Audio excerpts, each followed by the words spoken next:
Life as a student-athlete isn't as easy as one may perceive. Balancing school and sport affects not only the student-athlete, but also those around them.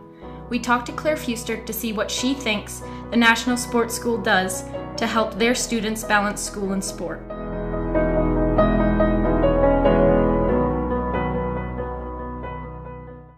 My name is Claire Fuster, and I am a mental performance consultant. Paying attention, and I'm going to crash, and it's going to hurt. I've been at the school since 1999, but spent a few years looking after my own children instead of everybody else's children. I think what happens with athletes who come to the National Sports School is our goal is to try to help them get through as well an education as possible, or as positive an experience with their education as possible, while still participating at as high level as possible in their sport.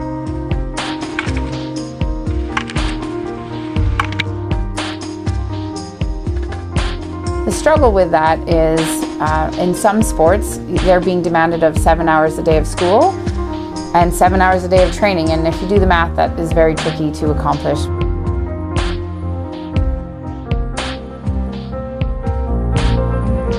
That's our hope, is that we can work with the families, we can work with the athletes to find out what works best for that family and that athlete. And it might be that they can take some schooling through the summer or some schooling at different times, maybe even in extended high school, so that it really allows them to get the quality education that they want, as well as the experience with sport that they want.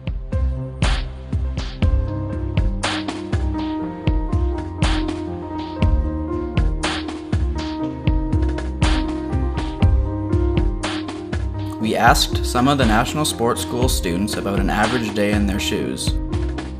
We never really understood how difficult it actually is to balance both school and sport until we spoke with student athletes themselves.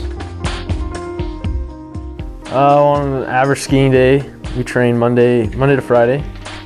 Drylands, we have twice a day, so 6:30 and 3:30. That's pretty tough. Monday through Saturday, I skate upwards of 2 hours a day, and then 4 times a week I work out 2 hours a day as well as skating, so hectic. And then obviously trying to squish in time with friends, family, and homework.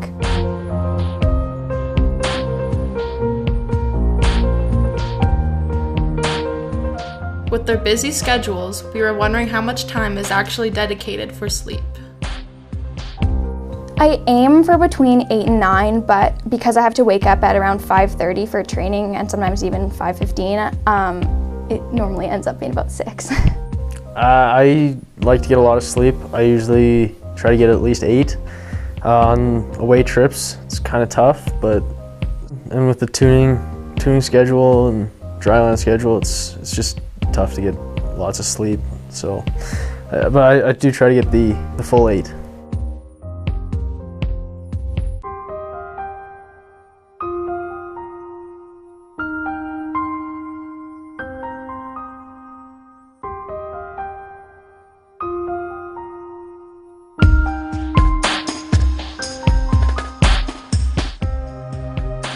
According to Sleep Foundation, adolescents should get 9 to 9.5 hours of sleep. Every athlete we spoke to got much less than the recommended average. On top of having lack of sleep, these student athletes are under constant pressure to perform their best in both school and sport. We asked ourselves, how could this affect their mental health?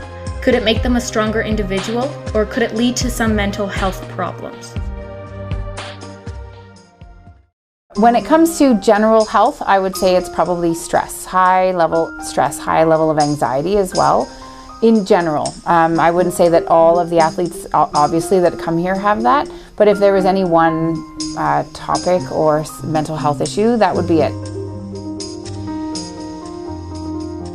A big part of why I believe that's happening is there's some real demands on education, and the type of student that needs to be going into post-secondary needs to have fairly high marks these days. So that is a high stress for people, as well as the sport performance. So people are getting demands from sport, getting demands from their parents, getting demands from school, and their own personal philosophy on life if they want to do really well at things. So all of that adds up to difficulties and maybe some high anxiety and high stress.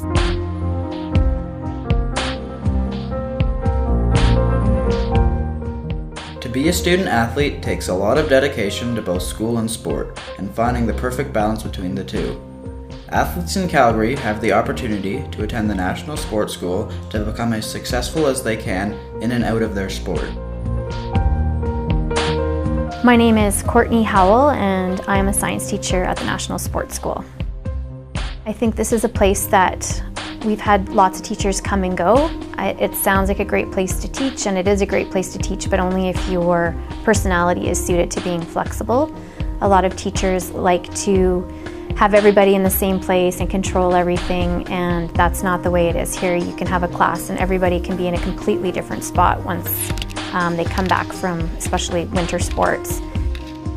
So you really have to be okay with just having people in different spots and maybe not having as tight a control over the whole thing as you would like to have. Well, first off, the teachers offer amazing support to finish your work, but it also offers that flexible time schedule to get to training or arrive late or leave early.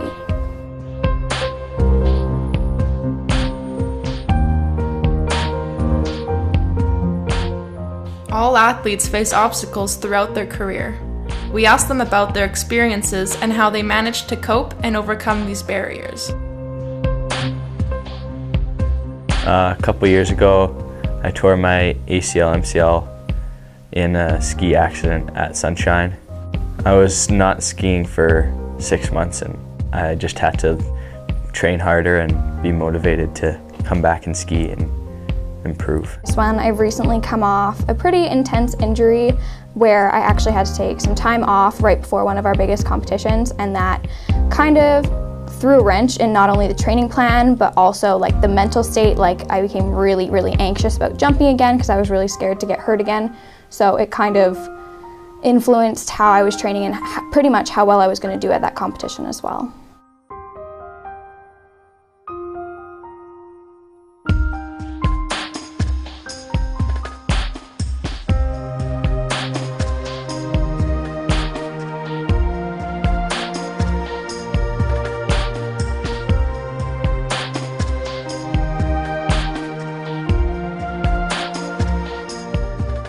We realized that student athletes do struggle with balancing school and sport.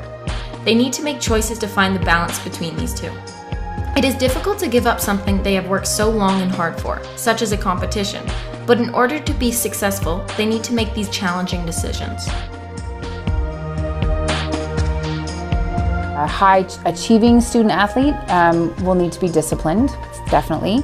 That student athlete will probably need to make some really serious choices. I actually don't like the word sacrifice because I see it as a negative, whereas I see the idea of a choice as a real positive. So you're getting control over what choices you're making. So yes, you might miss out on a party that you're going to, been invited to, but your choice is to go through and be really great at your sleep so that you can have a really great day at training the next day. So I look at it more of a choice and maybe difficult choices as opposed to sacrificing things.